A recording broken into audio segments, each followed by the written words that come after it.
Hello everyone, March W13 here with a fine dining review, and this evening we find ourselves in sunny Puerto Rico at the Condado Vanderbilt Hotel, a luxury beach resort in San Juan, and we'll be dining at 1919, which is the resort's flagship fine dining restaurant located just off the main lobby.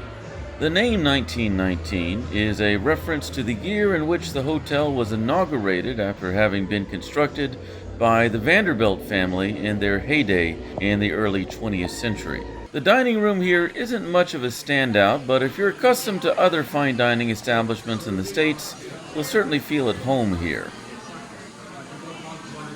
I started with some still water. I believe it may have been Fiji brand, but I honestly don't recall, and it's served by the waiter who keeps a bottle handy rather than placing it on the table for self-service. Although there are a couple of a la carte appetizers, dining here at the 1919 restaurant is primarily based around a fixed-price multi-course dining experience, but you have at least 6 choices for each course, so it is truly a choose-your-own-adventure type experience. So I selected my courses and opted for a premium wine pairing to be served with each course. The meal began with a glass of Veuve Clicquot, which is not only an industry-dominating French champagne, but also a mainstay of fine dining tasting menus across the world. It's almost not worth sharing my impressions of such a popularly served sparkling wine, but as always, I found it highly acidic, bready, and quite fruity, with hints of strawberry, but really dwarfed by green apple on both the bouquet and the palate, bursting with a sweet sourness almost akin to apple puckers, which is a common sour apple flavored schnapps. This is just a very bright and refreshing way to start a fine dining meal. The champagne was followed by an amuse-bouche consisting of a shot of coconut cucumber gazpacho, which tasted almost Middle Eastern, fresh and milky akin to a yogurt drink. The coconut wasn't terribly prominent, and although it was far from a poor accompaniment to the champagne, given that this is sort of a flagship fine dining restaurant in a Puerto Rican luxury resort, I honestly feel like this was a lost opportunity to sort of experiment with the local cuisine and greet newly arrived hotel guests with a little taste of the island. But it was still fine if not a little plain. As for the freshly baked bread with genuine French butter, the bread itself was far from transcendent, but interestingly sweet and herby.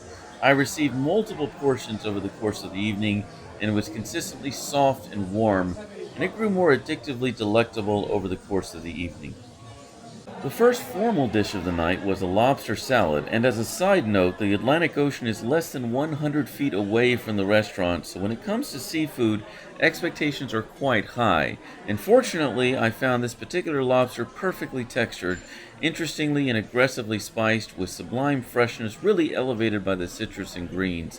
The avocado and yogurt bind with the already creamy and acidic notes, making this somewhat simple dish a true winner. Honestly, this was straight up one of the best non-steak dishes I've ever had.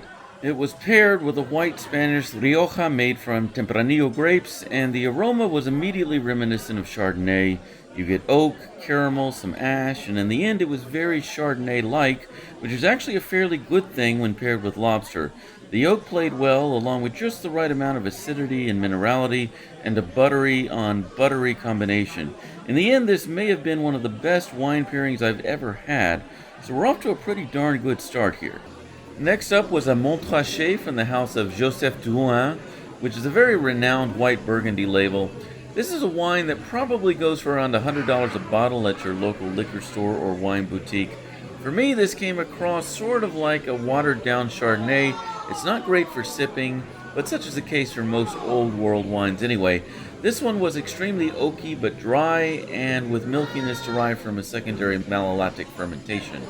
However, there was something bitter and almost chemical about this Burgundy, which was paired with a ravioli of spring greens.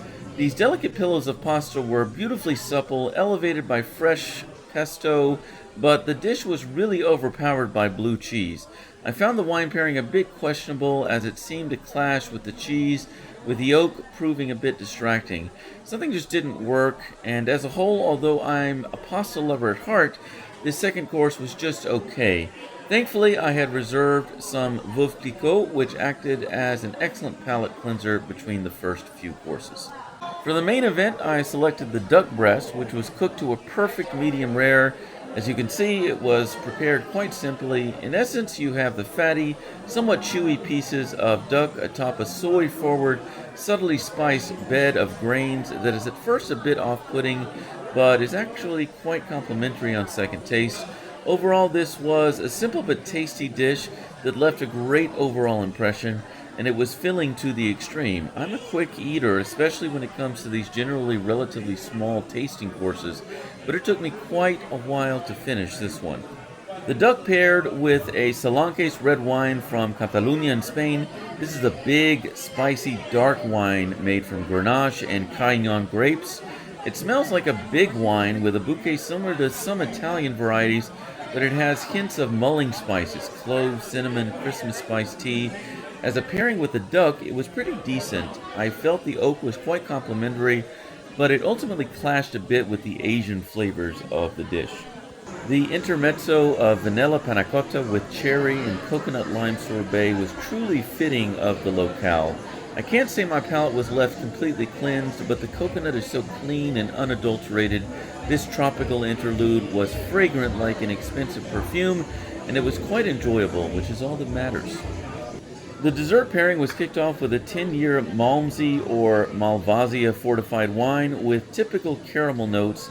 This one was quite thin and woody, not necessarily my favorite as a sipper, but the real question is whether it pairs well with the dessert itself, which was a pear mascarpone spice bar, and it truly lived up to the name with a spice-centric focus almost akin to the essence of vintage Old Spice cologne. The combination of room temperature cake and frozen ice cream made for a magical contrast heightened by the textural interplay with the crumbs. The pear, however, almost became lost in the fray, but at the end of the day, I felt this was an outstanding final course.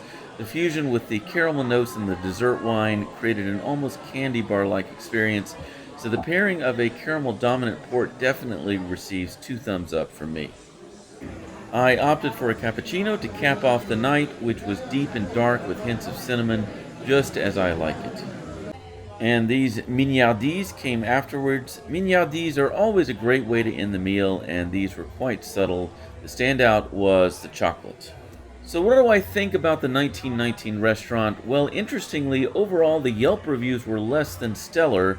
I guess some hotel guests may not appreciate this kind of restaurant, or there may be an impression of lack of affordability. But as far as I'm concerned, although the dishes may not be quite as whimsical or imaginative as a 3 Michelin-starred establishment, this restaurant stands up to fine dining meccas like New York City and Vegas, in my opinion. And if you select the wine pairing, make sure you do the prestige pairing for a mere $20 more.